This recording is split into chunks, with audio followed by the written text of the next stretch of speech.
어떤 포도원 주인이라는 제목으로 함께 말씀을 나누도록 하겠습니다. 우리 한번 옆에 계신 분과 한번 이렇게 인사하실까요? 참 잘 오셨습니다. 네.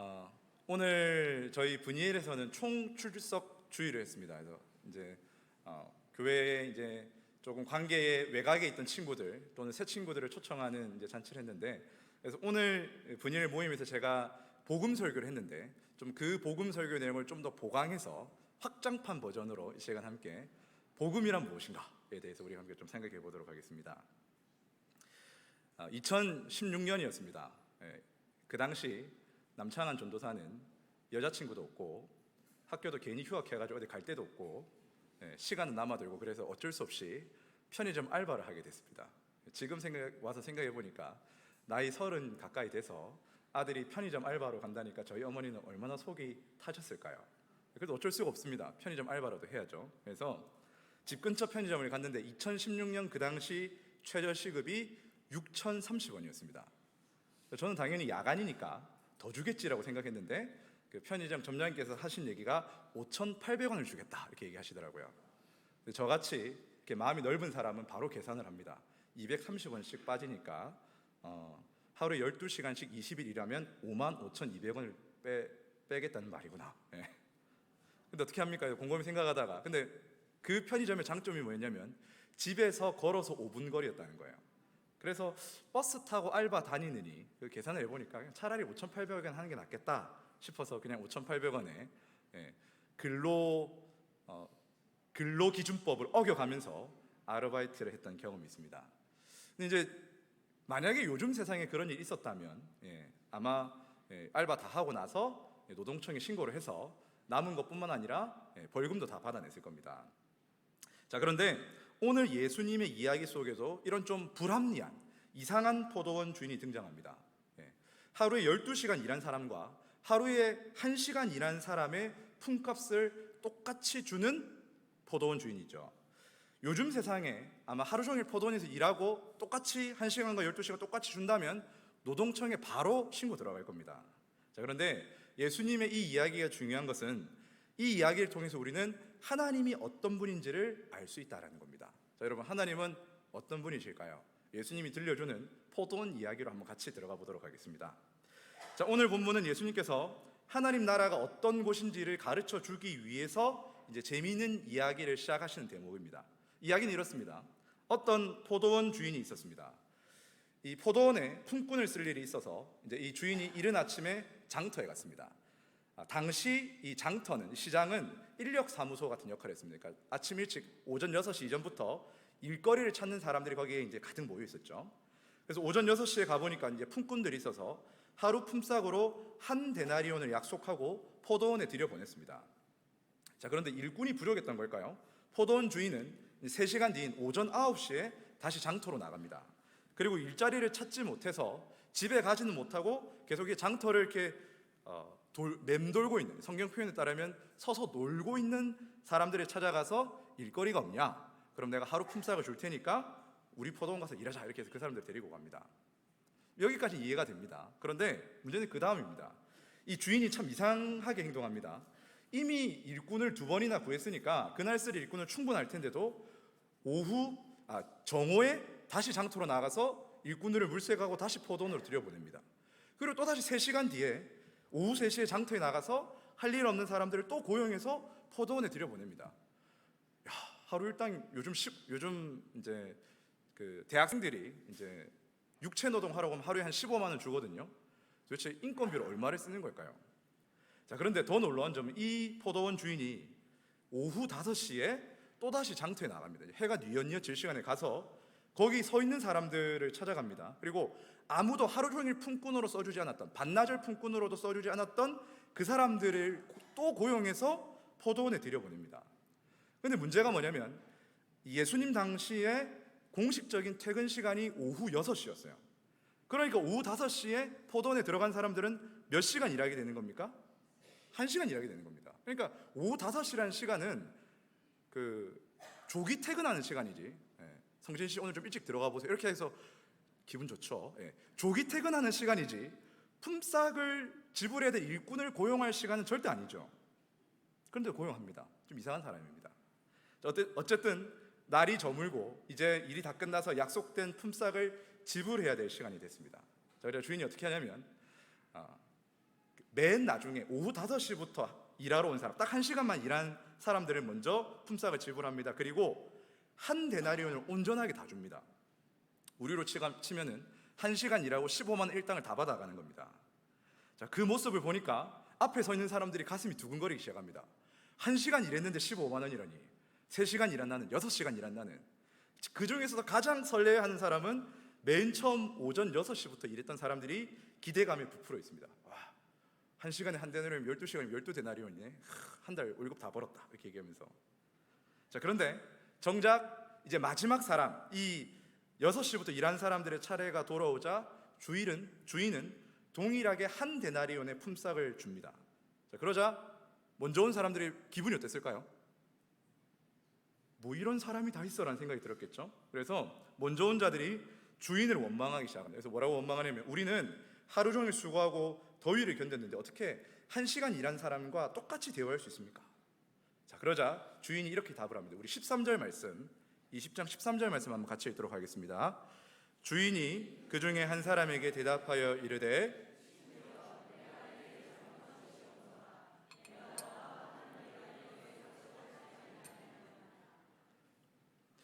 여러분, 이 이야기 속의 포도원 주인은 정말 이상한 사람입니다. 자, 물론 일당을 주는 사람 마음이죠. 주는 사람 마음입니다. 그렇지만 좀 너무 불공평하지 않습니까? 한여름에 포도원 일이 얼마나 힘들겠습니까? 요즘 같은 한여름 땡볕에서 30분만 일해도 녹초가 됩니다. 그런데 어떻게 1시간 일한 사람과 12시간 생고생한 사람에게 똑같은 일당을 줄 수가 있단 말입니까? 자, 그런데 오늘 말씀의 포인트가 바로 이 불공평함에 있습니다. 이 불공평한 주인의 행동이 하나님이 어떤 분인지를 우리에게 알려주는 포인트가 되기 때문에 그렇습니다. 사실 이 오전 6시에 온 일꾼들이 불합리한 일을 겪은 건 아닙니다. 맨 처음에 약속할 때 주인과 한 데나리온을 받고 일하기로 약속을 했습니다. 그러니까 거래는 공정합니다. 그런데 왜 억울하다고 생각합니까? 나중에 온 사람들, 자기보다 뒤에 9시, 정오, 3시, 심지어 5시에 온 사람들, 이 나중된 사람들 때문에 자기들이 상대적으로 부당한 대우를 받았다라고 생각하고 있는 겁니다. 여러분, 이 먼저 온 일꾼의 모습이 바로 하나님 없는 우리 인류의 모습입니다. 하나님 없는, 하나님을 모르는 우리의 모습이라는 것이죠. 여러분, 세상을 움직이는 원동력이 무엇입니까? 우리는 자본주의 사회를 살아가고 있습니다. 자본주의 사회를 움직이는 원동력은 이익입니다. 이익이죠. 철저한 이익입니다. 그래서 여러분, 세상 살아갈 때 가장 중요한 게 뭡니까? 내 이익을 침해받지 않느냐. 노심초사하죠. 그러면서 이익과 손해를 민감하게 따집니다. 심지어 군대에서 이 고기 퍼줄 때도 2번 퍼줘야지 3번 퍼주면 큰일 납니다. 실제로 그래요. 군인들이 뭐 갖고 싸우냐면, 그거 왜 야채 소세지 볶음을 얘는 5개 주고 난 4개 주느냐. 민감합니다. 결국 모든 관계가 손해와 이익의 관계로 치환돼서 결국 어떤 관계든지, 우리가 맺는, 사회에서 맺는, 세상에서 맺는 어떤 관계든지 거래로밖에 남지 않는 것이 우리의 현실이자 실존입니다. 사랑하는 청년 여러분, 여러분이 철이 들수록, 나이를 먹으면 먹을수록 깨닫는 게 뭡니까? 세상이 얼마나 아름답고 세상이 얼마나 살만한가를 느낍니까? 그렇지 않죠. 세상이 얼마나 냉혹한가를 배웁니다. 결국 우리 사는 모든 세상은 기브 앤 테이크로 모든 것이 귀결됩니다. 부모와 자식 관계, 교사와 학생 관계, 친구와 친구 관계, 직장 동료 사이, 이 모든 관계가 심지어 우리가 지금 살고 있는 2023년의 대한민국은 남녀의 사랑관계, 연인 간의 사랑관계마저도 조건과 거래로 귀결된다는 겁니다. 제가 최근에 다 보진 않았는데 유튜브에서 한 클립을 봤는데, KBS에서 하는 프로그램이더라고요. 중매술사라는 프로그램이 있습니다. 그래서 아주 이 프로그램이 원초적입니다. 남자는 여자 한 사람을 딱 데려다 놓고 그 앞에 상대 성별 사람 4사람 앉혀놓습니다. 그러니까 만약 여자가 나왔다, 그럼 이 여자가 이제 중매를 보러 온 거죠. 그럼 그 앞에 조건이 되는 남자를 쫙 4명을 딱 앉혀놓습니다. 자, 그래서 이제 여자가 딱 이제 31살 된 이제 큐레이터를 하는 아가씨였는데, 이 여자가 이렇게 얘기합니다. 조건을 딱 두 가지만 봅니다. 남자의 연봉이 1억 5천 이상, 두 번째는 서울 내에 자가를 소유할 것. 전 이걸 보면서 아내한테 얼마나 감사했는지 모릅니다. 저 같은 남자를 만나줘가지고. 여러분, 30대 초반의 남자가 연봉 1억 5천을 넘는다는 것, 그리고 부모의 도움 없이 서울 자가를 산다는 게 말이 됩니까? 근데 더 놀라운 건 뭐냐면 그 중에 연봉 1억 5천이 안 되는 남자는 한 사람밖에 없었습니다. 연봉이 1억 5천도 안 되고, 맞죠? 이 사람 연봉이 얼마였냐면 5천만 원이었어요. 근데 그 연봉 5천만 원이 남자 밑에 뭐라고 자막이 크게 달리냐면 자격 미달 이렇게 되는 겁니다. 여러분, 연봉 5천 크지 않습니까? 나이 30에 연봉 5천이 어마어마하지 않습니까? 그런데 그 네 사람을 세워놓고 그 밑에 자격 미달. 여러분, 사랑에도 자격이 필요한 시대를 살고 있습니다. 여러분, 사실요, 우리 좀 솔직하게 얘기해 봅시다. 연인의 사랑을 물질과 조건으로 들이대는 일은 원래 우리 사회에서 부끄러운 일이었습니다. 막 결혼하는데 네 얼마 해올 수 있는데, 어디까지 해올 수 있는데, 이런 거 직설적으로 말 못하고 좀 애둘러서 얘기하고 부모님들끼리 얘기하고 그랬던 게 원래 대한민국 사회의 풍습이지 않았습니까? 근데 요즘은 직설적이죠. 근데 이제 뭐 청년 여러분 잘 모르시겠지만 심파소설 중에 이수일과 심순애라는 작품이 있습니다. 소설인데 거기 보면은 명대사가 나오죠. 이수일과 심순애가 서로 사랑을 했는데 심순애가 김중배의 다이아에 마음이 흔들려서 그만 선물을 받아버리고 갑니다. 이수일이 심순애를 쏘아보면서 뭐라고 말합니까? 김중배의 다이아가 그리도 좋더냐. 여러분, 근데 가만 생각해보세요. 요즘 세상에 남자가 이런 말을 하면 뺨 맞습니다. 다이아 하나도 못 사주는 주제에 무슨 김중배의 다이아. 이처럼 모든 관계가 손익을 따지는 거래밖에 남지 않았다는 겁니다. 여러분, 그래서 사실은 저는 오늘날 이 시대를 살아가는 청년들이 너무너무 가엾습니다. 너무너무 가여워요. 더 나아가서 인스타와 같은 SNS 미디어들이 이 손익관계를 계속해서 부추깁니다. 손해보지 마라. 너는 조금도 손해보지 않는 것처럼 항상 이익을 얻는 것 같은 삶을 보여줘라. 그리고 요즘 유행하는 말 뭡니까? 참교육입니다. 조금이라도 손해를 보면 대갚아줘라. 참교육해줘라. 가만히 있지 마라. 분노해라. 이익이 극대화되는 시대입니다. 그러니까 거리에는 외제차가 넘쳐납니다. 운전하기 무서워요. 그리고 사람들의 손에는 명품 브랜드로 넘쳐납니다. 요즘은 중고등학생 청소년들도 지갑 최소 명품 씁니다. 최소 명품 써요. 여러분, 우리가 이처럼 이익이 극대화되는 시대를 살아가는데 이처럼 사람 관계가 박살나고 비참해진 적은 없다는 겁니다. 도대체 공영방송에서 그런 방송 왜 하는 겁니까? 도대체 우리 젊은이들은 뭘로 보는 겁니까? 왜 결혼을 그딴 식으로밖에, 그런 식으로밖에 얘기하지 못하는 거죠? 너무너무 화가 납니다. 어떤 한 신문에서 조사를 했는데 대한민국 20대, 30대 청년들을 대상으로 식사를 어떻게 합니까? 라고 물어봤답니다. 그러니까 주 5회 이상 혼자 밥을 먹는 비율이 30%를 넘었습니다. 그러니까 우리 청년들이 만약에 여기에 20명이 앉아있으면 그중 6명, 7명은 주중에 거의 혼자서 밥을 먹는 겁니다. 왜 이런 일이 일어납니까? 여러분, 원래 사람은 혼자 밥을 먹으면 안 됩니다. 인류 역사상 모든 문명, 모든 역사를 통틀어서 혼밥이 당연하게 됐던 적이 없습니다. 사람은요, 밥을 먹을 때 눈을 마주치고 같이 먹으면서 행복해하는 존재. 그래서 식구인 거죠. 식구가 항상 필요했던 존재예요. 그런데 어떻게 합니까? 관계를 맺는 게 점점 부담스러워지고 힘들어지니까 어떻게 합니까? 미디어에서 계속 혼밥이 편하다라는 것을 선동하고 있습니다. 혼밥은 괜찮은 거다. 여러분, 그런데 사람은 그런 존재가 아니라는 거예요. 우리는 서로 얼굴을 보면서 함께 먹고 마시고 울고 웃고 화내고 사과하고 사랑하고 사랑받는 존재로 지음받았다는 겁니다. 사람은 그런 존재입니다. 혼밥하면서 유튜브 하면서 이게 소확행이지 속지 마십시오. 인류 역사상 사람이 그렇게 비참하게 살았던 적은 단 한 번도 없습니다. 여러분, 그러니 오늘 우리는 이 이상한 포도원 이야기가 우리에게 어떤 교훈을 주는지를 명심해야 됩니다. 자, 다시 이야기로 한번 돌아와 볼까요? 포도원 주인이 어떤 사람인지 우리 한번 분석해 봅시다. 이 포도원 주인은 좀 독특한 사람입니다. 포도원을 잘 운영해서 이익을 내는 데는 별로 관심이 없어 보입니다. 마치 이 사람은 품꾼을 고용하기 위해서 포도원을 운영하는 것처럼 보입니다. 가만히 보면 이 사람은 이제 돈이 많아요. 청지기, 비서가 있습니다. 그런데 비서를 보내서 일꾼을 모아오는 게 아니라 자기가 직접 일꾼을 고용하러 갑니다. 이제 비서를 보내면 효율을 따지겠죠. 사람을 자르겠죠. 그러니까 자기가 직접 가는 겁니다. 다 데리고 오려고. 예. 그리고 또 6절에 보면은 오후 5시에 장터에 서 있는 사람에게 찾아가서 지금 장 보러 온 사람인지 일거리를 못 찾은 사람인지를 한번 물어봅니다. 그리고 일거리를 못 찾았다고 하니까 그 사람을 이 사람은 고용해야 된다 생각하고 그 사람을 데리고 가는 것이죠.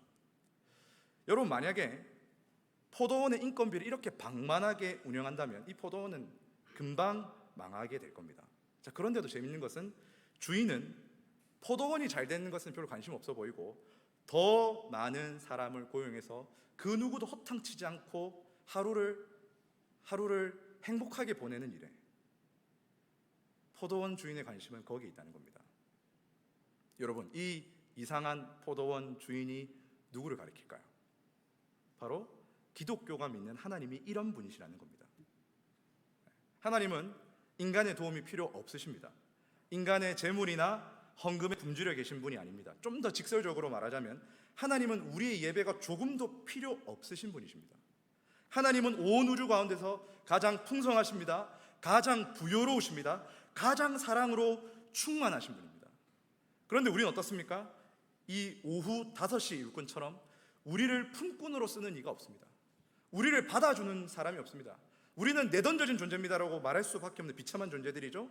그런 우리에게 하나님이 찾아오셔서 하나님은 우리를 하나님의 사랑받는 자리로, 그 포도원으로 들어가게 해주시는 분, 사랑받는 자리로 우리를 초대하는 분이라는 겁니다. 이런 우리를 하나님이 찾아오셔서 이익과 손해를 따지지 아니하시고 우리를 어디로 밀어넣으십니까? 하나님의 사랑을 받는 자리로, 사랑받는 존재로 우리를 부르고 계시다라는 겁니다. 1970년대, 80년대에 루마니아에 차우세스쿠라는 미친 독재자가 있었습니다. 이 독재자가 어떤 망상에 사로잡혔냐면 인구를 많이 늘리면은 나라가 무조건 부강해질 것이다 라는 망상에 사로잡혔어요.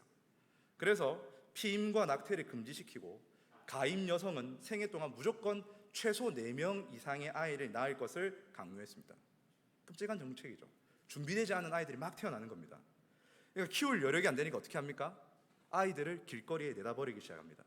수천 명의 아이들이, 수만 명의 아이들이 길거리에 내버려집니다. 그러다 겨우겨우 구조가 돼서 고아원에 집어넣으면 고아원 이미 만석입니다. 꽉 차버립니다. 그 문제가 뭐냐면 보모가 부족하다는 겁니다. 지금 신생아들이 막 수천 명이 되는데 보모 혼자서 아이를 40-50명씩 돌봐야 되는 거예요. 아이 키워보신 분 알겠지만 여러분, 아이 하나 분유 물온도 맞춰서 시간 맞추는 것만 해도 어마어마한 노력이에요. 그런데 보모 혼자서 30-40명 된 아이들을 케어할 수 있겠습니까? 그러니까 어떻게 되냐면 루마니아 고아원에서 기둥과 기둥 사이에 줄을 묶어 놓고 거기에 우유병을 쫙 뿌려 놓습니다. 그걸 물리는 거죠. 그러니까 이렇게 아이를 키우니까 영양분을 충분히 공급해 줬어요. 그나마. 근데 어떻게 됐을까요? 이렇게 자란 아이들이 심각한 신체적, 정서적 발달 장애를 겪기 시작합니다. 먹을 걸 줬는데도, 잘자리를 제공해 줬는데도, 그리고 많은 아이들이 3살을 넘기기 전에 다 사망했고 3살을 넘기더라도 아이가 울지도 말하지도 않는, 감정이 없는 상태가 되더라는 겁니다. 그래서 이거를 미국에 있는 존 볼비라는 학자가 연구하기 시작합니다. 왜 이럴까?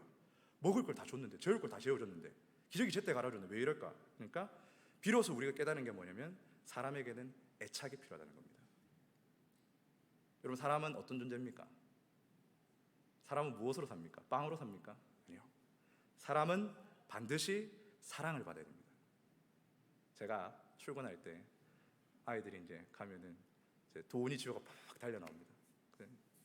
오늘 손을 흔들면서 저를 한번 꼭 안아주고 손을 확 흔들면서 아빠 오늘 자전거 조심하고 차 조심하고 비 온다니까 우산 챙겨가고 일장연설을 합니다.